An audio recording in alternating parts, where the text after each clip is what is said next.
राज्य सरकार का लगभग 1 साल का कार्यकाल बचा हुआ है और ऐसे में 1 साल को लेकर जनता की सरकार को लेकर बड़ी उम्मीदें हैं। और जनता की क्या है, सरकार से उम्मीदें डालते एक नजर। देखिए, अब 2021 तो जनवरी लग जाएगा, उसके 1 साल बाद चुनाव है, चुनावी सरगर्मियाँ शुरू हो जाएंगी। लेकिन जो वादे सरकार ने किए हैं जनता से, उन वादों को तत्काल प्रभाव से पूरा करें। ये लगभग 4 साल पूरे होने वाले हैं कार्यकाल को, और अभी तक कुछ युवाओं में इस तरह का कुछ, अभी युवाओं के प्रति इस तरह कुछ डिसीजन लिया नहीं गया है। और इस कोविड जैसी महामारी में जो युवा हमारे पहाड़ों से जो प्लान कर चुके थे या फिर किसी निजी अपने व्यवसाय के लिए बाहर के क्षेत्रों में जाते थे, वो सब युवा इस टाइम अपने घर आ चुके हैं। और अभी तक मुख्यमंत्री जी ने कुछ डिसीजन लिया नहीं है कि अगर बाई चांस मिशन 2022 का अपने चुनाव देखना है मुख्यमंत्री जी ने, तो उनका एक ऐसा डिसीजन होना चाहिए कि ज़्यादा से ज़्यादा युवाओं को मतलब कुछ रोजगार और कुछ मिल सके। देखिए, ऐसा है कि जो कार्यकाल इस सरकार से पहले का जो सरकारों का कार्यकाल रहा, बहुत उदासीनता भरा हुआ था। कोई प्रॉपर जो है ग्राउंड के अंदर कोई काम नहीं था, जो सब सुपरफिशियल था। इस समय जो सरकार वर्तमान में है, ये बात बहुत मजबूती से कहूँगा कि मैं उनका काम जो है वो धरातल में है, ज़मीन से जुड़ा हुआ काम है। और आम जो जनमानस तक, गांव-गांव तक, अंतिम छोर तक जो व्यक्ति है उस तक वो कार्य जो है उसका लाभ पहुंच रहा है। और उम्मीद ये है कि जितना कार्यकाल अब बचा है सरकार का, बहुत अच्छी तरीके से हमारे ऊर्जावान जो हमारे मुख्यमंत्री हैं माननीय त्रिवेंद्र सिंह रावत जी, उनके होते हुए वो कार्य बहुत अच्छी तरह रहेंगे। और उम्मीद ये है कि इस कार्यकाल के बाद अगला जो कार्यकाल है वो पिछले जो कार्यकाल जितने भी सरकारों के रहे उससे बहुत ही ज़्यादा अच्छा प्रगतिशील ये प्रदेश रहेगा। और उम्मीद ये है कि ये कोरोना काल के बाद जो चीज़ें जो रुके हुए काम हैं वो बहुत अच्छे तरीके से रहेगी। मेरा यही ईश्वर से मेरा करवत जो है प्रार्थना है कि आने वाला समय बहुत अच्छा खुशहाल पूर्ण रहे। धन्यवाद। किसान यूनियन के उससे जो है ना, असलियत में क्या है कि इसने जो है ना किसानों के हित में एक भी कार्य नहीं करा। और ये जो अभी भी चल रहा है आंदोलन, ये भी किसानों की अपनी खुद की लड़ाई है। ये जो हमारे मंत्री जी हैं, इनका सिर्फ एक ही उद्देश्य है, किसानों को ठगना और सिर्फ व्यापारियों को बढ़ाना, और किसानों के हित में कुछ नहीं सोचा आज तक। किसानों को सबसे बड़ी प्रॉब्लम किसानों की क्या है, आजकल जो सरकारी नौकरी पे हैं उनकी उस टाइम पे अगर 10,000 रुपये थी, आज 1 लाख रुपए है। किसान का अगर उस टाइम 1,000 की बोरी थी तो इस हिसाब से 10,000 की बोरी होनी चाहिए थी, आज वो कितनी 2,000 की। यानी कि किसान सिर्फ दुगना बढ़ा है, और जो है ना अदर सभी सेक्टर 10 गुना बढ़े हैं। तो इसी का मतलब ये है कि ये सरकार किसान के मामले में बिल्कुल फेल है। मेन तो यही रहेगा कि जो आम जन समस्या, जैसे लोगों के रोजगार खत्म हो गए हैं, इसके लिए सरकार का ध्यान केंद्रित कराया जाए। जो अपनी तरफ से प्रयास हो सकेंगे, अपने पार्टी के साथियों के सारा या अपने मित्रों के द्वारा या खुद के सामर्थ्य से, उन सबको किस तरह से एक बेहतर जीवन जीने की तरफ कुछ प्रयास कराए जाए। मेन तो मोटिव यही, क्योंकि अभी कोरोना महामारी के लॉकडाउन को देखते हुए हर आदमी रोजगार से हाथ धो बैठा है। और सिर्फ इसीलिए मैं समझता हूँ इससे बड़ी परेशानी शायद किसी के पास नहीं है।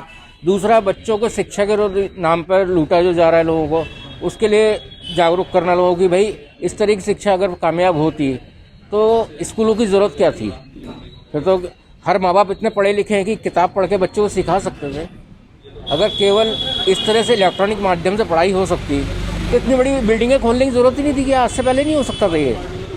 तो उनको ये बताना कि ये ज़रूरी नहीं है, इससे बल्कि बच्चे बिगड़ रहे हैं और आम जन पे इसका भारी असर भी पड़ रहा है, क्योंकि बच्चे स्कूल जा रहे हैं फिर भी फीस मनमानी जा रही है, ट्यूशन फीस है।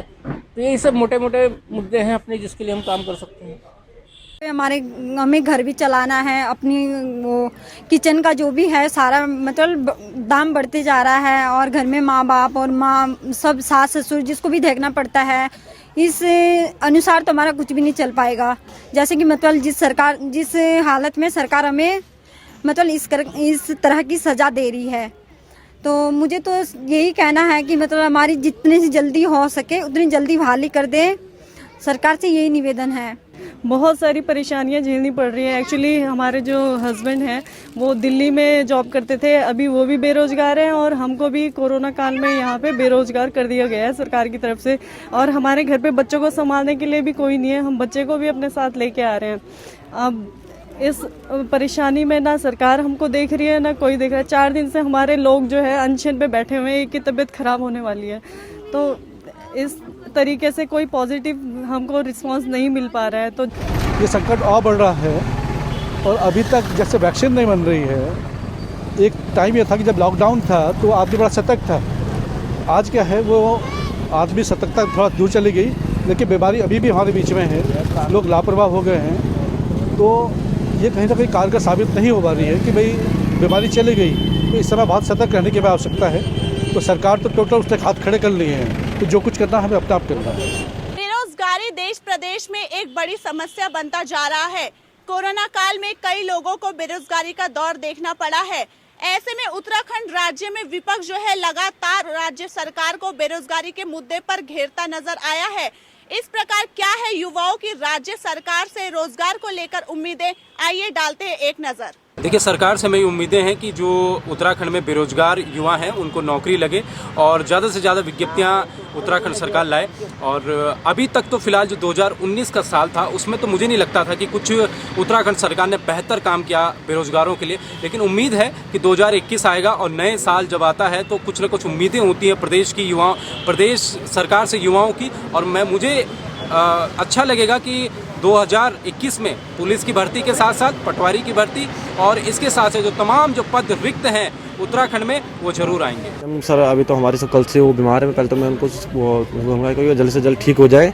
और इनका 1 साल का कार्यकाल उनका बचा है सीएम साहब का, तो अभी 4 साल की जो उनकी उपलब्धियां हैं वो तो सभी ने देखी कि प्रदेश सरकार किस तरह से विफल हुई है।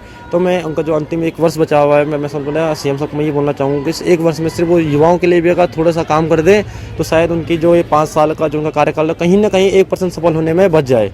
तो मैं सीएम साहब को ये बोलना चाहूँगा जल्द से जल्द अपना स्वास्थ्य ठीक कर लें और उसके बाद जल्द से जल्द ठीक होकर युवाओं के लिए कुछ ना कुछ प्रदेश में नए रोजगार सृजित करें। देखिए, जैसा कि मुख्यमंत्री जी हमारे कोरोना संक्रमित हैं और दिल्ली रेफर है, हम तो पहले तो उनकी भगवान से चाहेंगे कि वो जल्दी स्वस्थ हों और अपने उत्तराखंड वापस आएँ और उत्तराखंड की जो जनता है उनके लिए काम करें। ठीक है। और रही बात उनके काम करने की, जैसे उन्होंने 2017 में जब उनकी सरकार आई थी तो उन्होंने कहा था कि हम हर वर्ष रोजगार देंगे। जो 2019 में केंद्र में मोदी सरकार आई, उन्होंने कहा कि हम वर्ष 2 करोड़ लोगों को रोजगार देंगे। मगर जैसा कि आप सबको पता है कि रोजगार जो कि उत्तराखंड से बिल्कुल ही गायब है।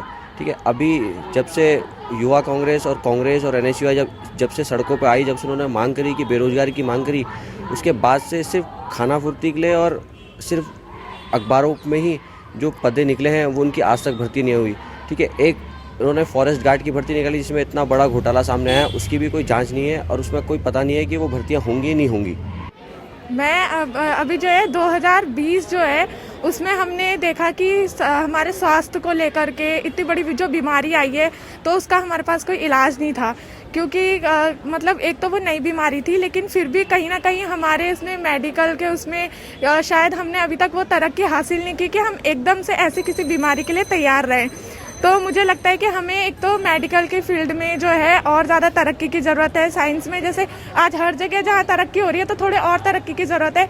और जैसे बेरोजगारी एकदम से इसकी वजह से कई लोग जो है वो बेरोजगार भी हो गए, तो बेरोजगारी भी बढ़ गई। तो इसका भी कोई ना कोई हमें बैकअप प्लान जो है सरकार को रखना चाहिए कि आगे अगर कभी भविष्य में ऐसी कोई सिचुएशन आए तो उस टाइम के लिए मतलब हम पहले से प्रिपेयर रहे।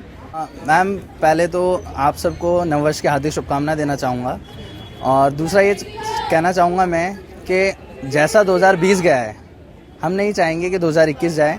हम चाहेंगे 2021 जो आया है सबके लिए अच्छा रहे, खुशहाल रहे, सब स्वस्थ रहें और देश तरक्की करे। जैसे कि अभी हमारे देश की GDP वगैरह बहुत ज़्यादा गिर रखी है, युवा बेरोज़गार घूम रहे हैं, किसान आंदोलन कर रहे हैं, तो हम नहीं चाहेंगे, छात्र भी आंदोलन कर रहे हैं। आजकल हमारे DAV महाविद्यालय से हम आंदोलन चल रहा था हमारा भी, तो हम नहीं चाहेंगे कि आंदोलन हमें करने पड़े, क्योंकि हम सरकार से अपेक्षा रखते हैं कि युवाओं को रोज़गार मिले, किसानों का हक की बात हो और जो ये जितने भी मुद्दे चल रहे हैं आजकल, GDP गिर रही है, देश की स्थिति बिगड़ रही है, जो बहुत सी चीज़ हैं, निजीकरण चल रहा है, जैसे हमारे महाविद्यालय को भी निजीकरण में डालने की कोशिश है। तो हमारी कोशिश रहेगी कि 2021 ऐसा ना हो। हम दुआ भी करेंगे और प्रार्थना भी करेंगे और जहाँ तक कि हमें उम्मीद है सरकार से कि वो जो निजीकरण वाला फैसला है इसको वापस लेंगे। जहाँ तक इन्होंने बोला गया है कि इस मुद्दे पर कि हम छात्रों की फ़ीस वृद्धि नहीं करेंगे, जी मैम, देख सकते हैं क्योंकि हम कोरोना काल में खुद ही 350 लोग बेरोजगार होते हैं और हम सरकार से यही चाहते हैं कि कोरोना काल में लोगों को रोजगार मिला जाए, क्योंकि ऐसी स्थिति में लोगों को अपना परिवार कई वो जीवन चलाने होते हैं, जिससे हम चाहते हैं कि सरकार को कोरोना काल में लोगों के लिए रोजगार निकालने चाहिए।